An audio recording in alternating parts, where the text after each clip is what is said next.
familia, con un poquito más de este programa. Viernes chiquito, ya casi se acerca el fin de semana. Y bueno, nada, aquí la estamos pasando súper bien. Y con temas bien interesantes detrás de cámara estamos platicando un poquito acerca de un tema delicado, un tema complicado, pero un tema también que vale muchísimo la pena revisar, sobre todo si usted está embarazada o quiere estarlo en algún momento, se está preparando para ello. Son ciertos aspectos que tiene que saber y aprender. Así que ha llegado el momento de hablar de salud. Adelante.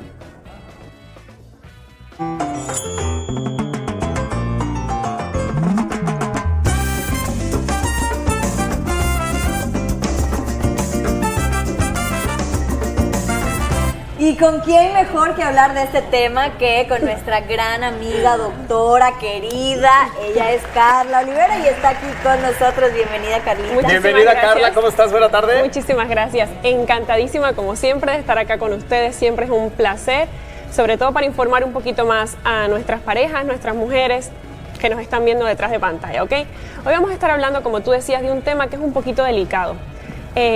Pero bueno, hay que hablar de las partes negativas también, sobre todo para informar un poco a la población. Y yo voy a empezar hoy por el final.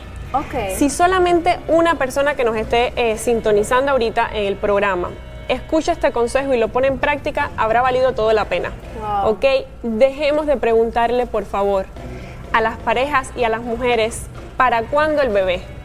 Es la pregunta súper típica, la tienen que haber escuchado las tías, de pronto la hacen en Navidad, mi amiga, cuando creen que la mujer está en una edad aceptable socialmente para tener niños, o que una pareja está estable, junta. La típica pregunta es: ¿y para cuándo van a tener niños? Es verdad.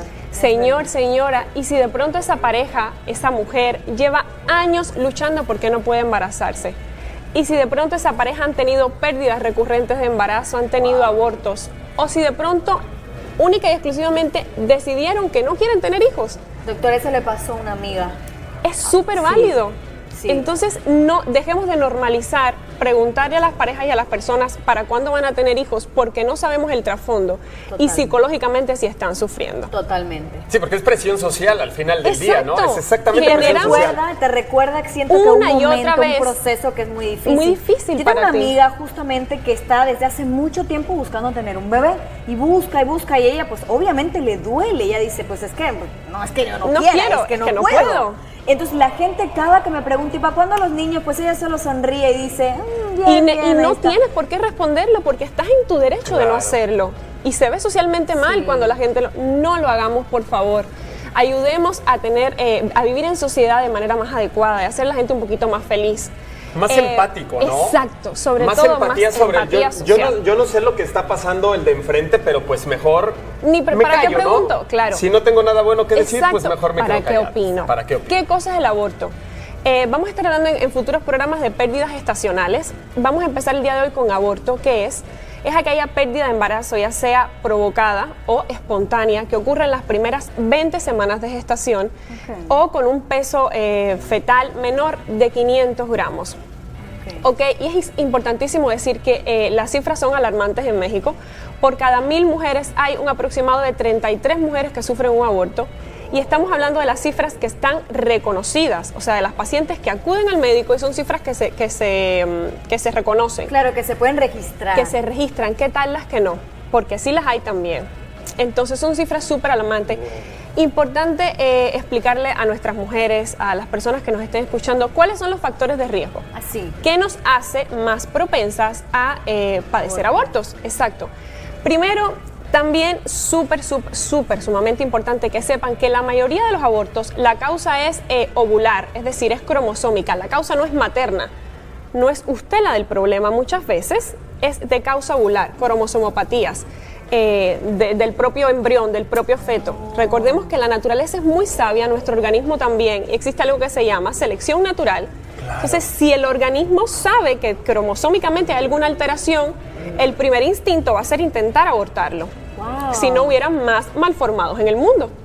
Wow. Que es la batalla del más fuerte. Exacto, efectivamente. Entonces, esa es la causa. De hecho, más del 70% de los abortos, la causa es cromosómica, es ovular.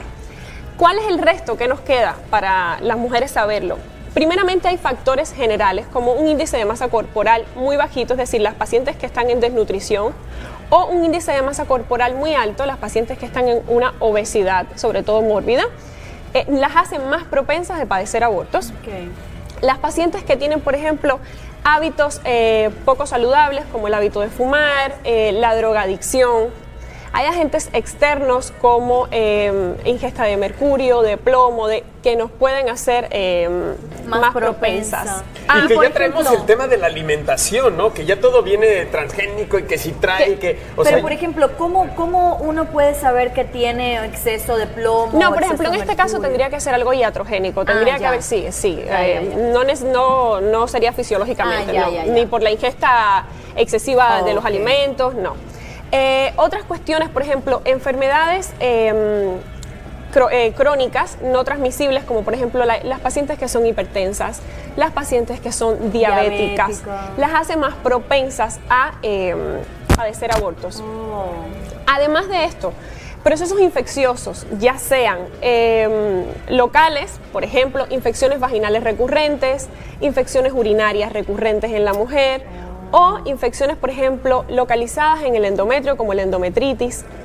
Hay factores que son físicos, que son orgánicos, es decir, las pacientes que tienen problemas directamente en el útero, como hipoplasias uterinas, que es ese útero que no se desarrolló por completo como debería haberse desarrollado. Las pacientes que tienen otras malformaciones congénitas como útero septo, útero bicorne, que es aquel que tiene 2, eso también la hace más propensa. O incompetencia ísmico-cervical, que es esta paciente que tiene ese cuello, ese cervix corto. Recordemos que el cervix era la parte baja de ese útero, ¿ok? Esa ampliación hacia abajo, por donde están los bebés, lo que se dilata, etcétera. Tener ese cervix corto y dilatado, obviamente, te hace más propensa a padecer abortos. Ya. Entonces, son algunos de los factores de riesgo. Y doctora, ¿se puede dar el caso de que una mujer no sepa que haya estado embarazada y aborte? Sí, y es súper común. ¿Quieres que te diga cómo es común? ¿Cómo? Alguna vez, estoy segura, han escuchado estas pacientes que dicen, doctora, yo estoy el segundo trimestre y yo no sabía que estaba embarazada porque yo estuve menstruando todos los meses. Sí. Eso es un mito, eso no existe. La posibilidad de que menstruemos durante un embarazo no existe. ¿Qué pasa? Que esa paciente que estuvo menstruando, que no era menstruación, estuvo sangrando, estuvo abortando, no estuvo con amenaza de aborto. Wow. Entonces no lo supo, son esas pacientes que llegan a un embarazo más avanzado y dicen, pues que yo pensaba que estaba viendo mi menstruación normal. Wow. Y no era realmente la menstruación, era una amenaza de aborto. Hay varios tipos de aborto, varias formas clínicas. Por eso la importancia de la prevención, ¿no? Exacto, y además de la prevención, de acudir a tu ginecólogo. Si estás viendo, por eso es que yo les digo en programas anteriores, vamos a llegar a nuestro ciclo menstrual. Y si tiene usted ciclos menstruales irregulares, no es normal, acuda con su ginecólogo. Si usted es regular, lleve su ciclo, su conteo, ya sea con alguna aplicación, anotándolo en el teléfono, donde quiera, que es lo que le va a permitir a usted saber si hay algo fuera de lo normal durante este proceso. Claro. Doctora, quiero aprovechar un segundito sí, por supuesto. porque nos ha llegado un mensaje que me parece muy importante de poder leer y de una forma como muy empática y refiriéndonos a lo que estábamos hablando al principio del programa, ¿no? Nos llega este mensaje y dice, hola, buenos días, es verdad lo que dicen, soy una mujer que deseo embarazarme, pero hasta ahorita no he podido y es muy incómodo y la gente no sabe lo que es como mujer, cómo sufrimos cuando deseamos embarazarnos y no podemos. Y especulan que no queremos o que no deseamos ser mamás. Gracias por tocar estos temas. Felicidades por el programa. Muchísimas gracias. Desde aquí la abrazamos, desde aquí la apoyamos. Esperemos que logren su proceso, llegar a embarazarse. Entonces, si por favor, aunque sea solo una persona vio este programa, dejemos de preguntarle. Ya están viendo un ejemplo de una persona que ha sufrido en reiteradas ocasiones de esa pregunta tan insidiosa, tan incómoda, porque además psicológicamente es muy difícil. Sí. Las personas que sufren un aborto, nosotros siempre les recomendamos que acudan a terapia psicológica los primeros, aunque sea 6 meses después de una pérdida, porque aunque usted crea que no, físicamente, es importante decirlo, físicamente el cuerpo se recupera rapidísimo de un aborto. Wow. Rapidísimo, más rápido de lo que la gente es capaz de imaginarse, de un aborto que haya cursado después, se ha desencadenado de manera normal, ¿no? Sí. O sea, la resolución haya sido normal.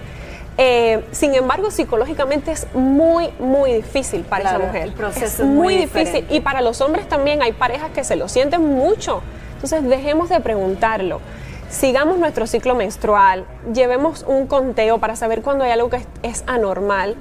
Hay varios tipos de aborto, desde la amenaza de aborto, que son aquellas pacientes que están sangrando así de manera irregular durante el embarazo, y cuando las examinamos en consulta no hay modificaciones cervicales, entonces nos permite trabajar un poquito más en esa paciente y en la mayoría de los casos hacer que lleguen al segundo trimestre y desaparecer esa patología de amenaza de aborto. Doctora, ¿ha resuelto hoy, después de tantos años, una duda que yo tenía persistentemente y que nunca me habían podido resolver? Resulta que yo tengo una amiga que ella me contaba que su mamá, cuando la tuvo a ella tuvo su menstruación durante probablemente 6 meses. Pero ahora yo pensando en todo lo que usted me dijo, su mamá era una persona muy, muy, muy delgadita. Entonces yo me imagino que haya sido por esta misma... Una de las causas pudiera haber sido asociada tal vez a algo más.